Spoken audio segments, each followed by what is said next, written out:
कुंती एक अद्भुत महिला थी।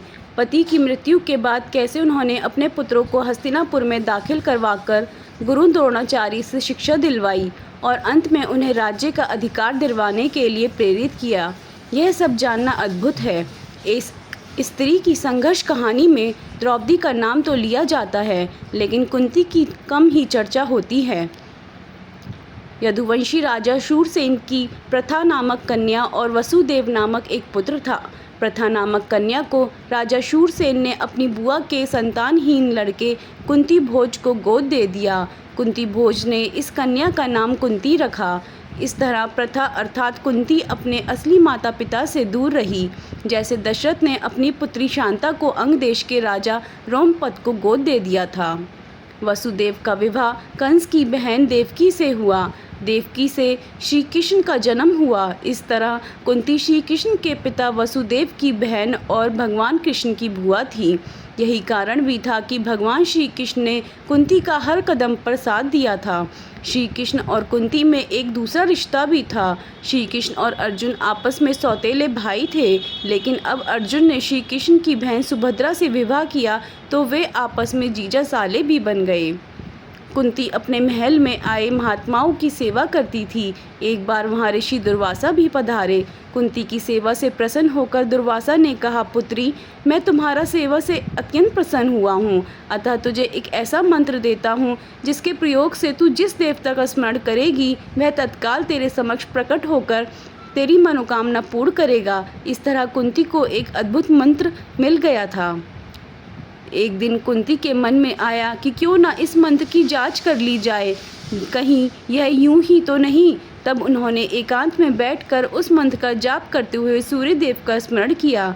उसी क्षण सूर्यदेव प्रकट हो गए। कुंती हैरान परेशान अब क्या करे। तब कुंती ने सूर्यदेव से एक पुत्र की कामना कर दी। जब कुंती हो गई गर्भवती तब लज्जावश यह बात वह किसी से नहीं कह सकी और उसने यह छिपा कर रखा। समय आने पर उसके गर्भ से कवच कुंडल धारण किए हुए एक पुत्र उत्पन्न हुआ। कुंती ने उसे एक मंजूषा में रखकर रात्रि को गंगा में बहा दिया। वह बालक गंगा में बहता हुआ एक किनारे से जा लगा। उस किनारे पर ही धृतराष्ट्र का सारथी अधिरथ अपने अश्व को जल पिला रहा था। उसकी दृष्टि मंजूषा में रखे उस शिशु पर पड़ी। अधिरथ ने उस बालक को उठा लिया और अपने घर ले आया। अधिरथ निसंतान था। अधिरथ की पत्नी का नाम राधा था। राधा ने उस बालक का अपने पुत्र के समान पालन किया। उस बालक के कान बहुत ही सुंदर थे, इसलिए उसका नाम कर्ण रखा गया। इस सूत दंपत्ति ने ही कर्ण का पालन पोषण किया था, इसलिए कर्ण को सूत पुत्र कहा जाता था तथा राधा ने उसे पाला था, इसलिए उसे राधे भी कहा जाता था। इस दौर में ब्राह्मण कन्या और क्षत्रिय पुरुष से उत्पन्न संतान को सूत कहा जाता था। मतलब यह है कि अधिरथ सूत था। कुंती जब विवाह योग्य हुई तो उसका स्वयंवर किया गया। स्वयंवर सभा में कई राजा और राजकुमारों ने भाग लिया, जिसमें हस्तिनापुर के राजा पांडु भी थे। कुंती ने पांडु को जयमाला पहनाकर पति रूप में स्वीकार कर लिया। कुंती का वैवाहिक जीवन सुखमय नहीं रहा। एक बार आखेट के दौरान पांडु हिरण समझकर मैथुनरथ एक किदम ऋषि को मार देते हैं। वे ऋषि मरते वक्त पांडु को शाप देते हैं कि तुम भी मेरी तरह मरोगे जब तुम मैथुनरथ रहोगे। इस शाप के चलते पांडु अपनी पत्नियों के साथ जंगल चले जाते हैं। पांडु को 2 पत्नियां कुंती और माद्री थीं। जंगल में वे सन्यासों का जीवन जीने लगते हैं, लेकिन पांडु इस बात से दुखी रहते हैं कि उनकी कोई संतान नहीं है और वे कुंती को समझाने का प्रयत्न करते हैं कि उसे किसी ऋषि के साथ समागम करके संतान उत्पन्न करनी चाहिए। कुंती इससे इनकार करके वह अपने वरदान के बारे में बताती है। तब पांडु की अनुमति से कुंती धर्मराज का आह्वान करती है। इससे उन्हें युधिष्ठिर का जन्म होता है। फिर कर्म से वह इंद्र से अर्जुन और पवन देव से भीम को प्राप्त करती है। अंत में कुंती माद्री को भी वह मंत्र सिखा देती है जिसे दुर्वासा ने दिया था। तब माद्री 2 अश्विन कुमारों का आह्वान करती है, जिससे उन्हें नकुल और सहदेव नाम पुत्र की प्राप्ति होती है। एक दिन राजा पांडु माद्री के साथ वन में सरिता के तट पर भ्रमण कर रहे थे। वातावरण अत्यंत रमणीक था और शीतल मन सुगंधित वायु चल रही थी। सहसा वायु के झोंके से माद्री का वस्त्र उड़ गया। इससे पांडु का मन चंचल हो उठा और वे मैथुन में प्रवृत्त हुए ही थे कि शापवश उनकी मृत्यु हो गई। कहते हैं कि माद्री उनके साथ सती हो जाती हैं। अब कुंती के समक्ष 5 पुत्रों के पालन पोषण का संकट खड़ा हो जाता है। बस यहीं से कुंती के जीवन का नया संघर्ष आरंभ होता है। अपने पति की मृत्यु के बाद कुंती ने मायके की सुरक्षित जगह पर जाने की बजाय ससुराल की असुरक्षित जगह को चुना। 5 पुत्रों के भविष्य और पालन पोषण के निमित्त उसने हस्तिनापुर का रुख किया, जो कि उसके जीवन का एक बहुत ही कठिन निर्णय और समय था। कुंती ने वहां पहुंचकर अपने पति पांडु के सभी हितैषियों से संपर्क कर उनका समर्थन जुटाया। सभी के सहयोग से कुंती आखिरकार राजमहल में अपनी जगह बनाने में कामयाब हो गई। कुंती और समर्थकों के कहने पर धृतराष्ट्र और गांधारी को पांडु का पुत्र मानना पड़ा। राजमहल में कुंती का सामना गांधारी, शकुनी और दुर्योधन से हुआ, जिन्होंने उसके समक्ष कई चुनौतियां खड़ी की। कुंती वसुदेव जी की बहन और भगवान श्री कृष्ण की बुआ थी, तो गांधारी गंधार नरेश की पुत्री और राजा धृतराष्ट्र की पत्नी थी। कुंती और गांधारी में अपने अपने पुत्रों को राज्य का पूर्ण अधिकार दिलाने की अप्रत्यक्ष जंग शुरू हो गई। शकुनी और दुर्योधन ने मिलकर पांडवों को मारने के कई षड्यंत्र रचे। एक बार उन्होंने दुर्योधन को जहर देकर गंगा में फेंक दिया था। मूर्छित अवस्था में भीम बहते हुए नागों के लोक पहुंच गए। वहां विषैले नागों ने उन्हें खूब डसा, जिससे भीम के शरीर का जहर कम होने लगा, यानी जहर से जहर ही काट होने लगी। जब भीम की मूर्छा टूटी, तब उन्होंने नागों को मारना शुरू कर दिया। यह खबर नागराज वासुकी के पास पहुंची। तब वे स्वयं भीम के पास आए। वासुकी के साथी आर्यक नाग ने भीम को पहचान लिया। आर्यक नाग भीम के नाना थे, अर्थात कुंती के पिता। भीम ने उन्हें अपने गंगा में धोखे से बहा देने का किस्सा सुनाया। यह सुनकर आर्यक नाग ने भीम को हजारों हाथियों का बल प्रदान करने वाले कुंडों का रस पिलाया, जिससे भीम और भी शक्तिशाली हो गए। शकुनी और दुर्योधन ने छल से एक बार कुंती और पांडवों के वाराणसी में लक्षागृह में रुकवा दिया। लक्षागृह अर्थात लाख से बना घर।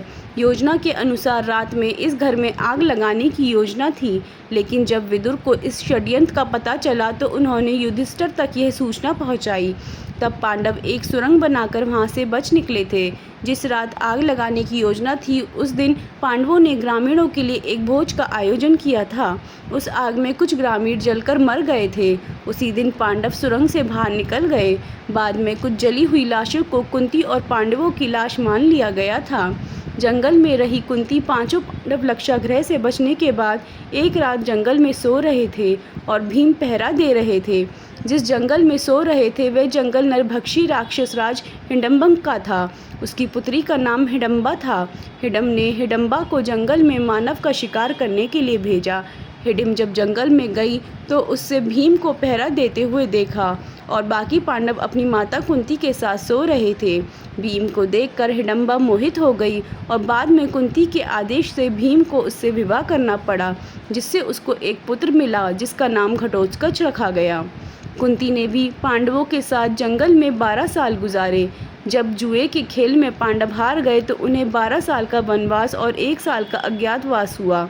इस दौरान 5 पांडव एक कुम्हार के घर में रहा करते थे और भिक्षाटन के माध्यम से अपना जीवन यापन करते थे। ऐसे में भिक्षाटन के दौरान उन्हें द्रौपदी के स्वयंवर की सूचना मिली। वे भी उस स्वयंवर प्रतियोगिता में शामिल हुए और उन्होंने द्रौपदी को जीत लिया।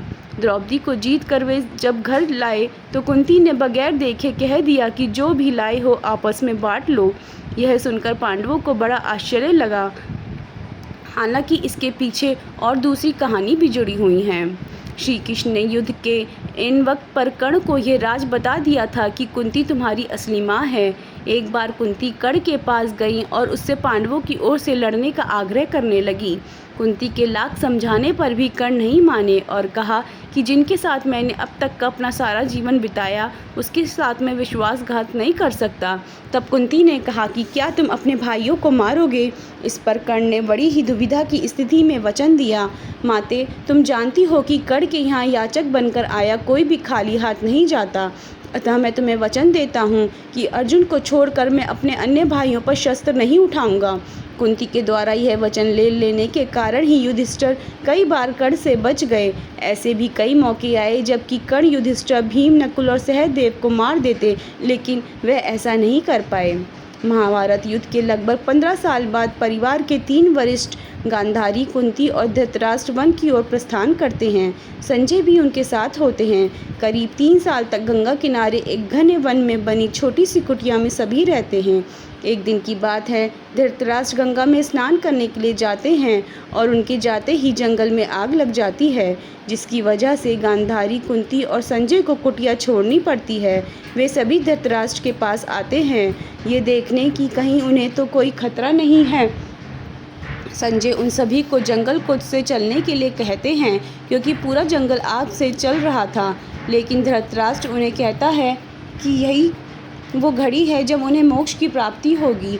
तीनों लोग वहीं रुक जाते हैं और उनका शरीर उस आग में झुलस जाता है। संजय उन्हें छोड़कर हिमालय की ओर प्रस्थान करते हैं, जहाँ वे एक सन्यासी की तरह रहते हैं।